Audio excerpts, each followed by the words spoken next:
To preserve your battery health in Samsung Galaxy A07, first of all, we'll need to open settings on our device. Next step is to enter battery right here, and then you can find battery protection options. When you enter them, then we'll see a few, I think two options that allows you to preserve your battery health. First one is basic.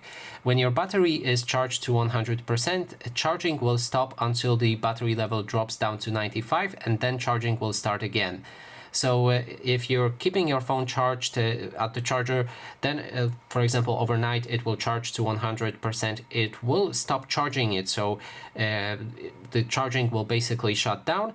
Then when the level of your battery drops to 95%, it will recharge it back to 100, and it will just circle like that. The other way, which I think is better, is maximum. Your battery will always stop charging when it reaches 80%. So if you agree with that your battery won't charge to 100%, it will always stop at the certain percentage that you can set right here, then this will preserve your battery health much greater than the first option. So choose whichever one you like and then apply it.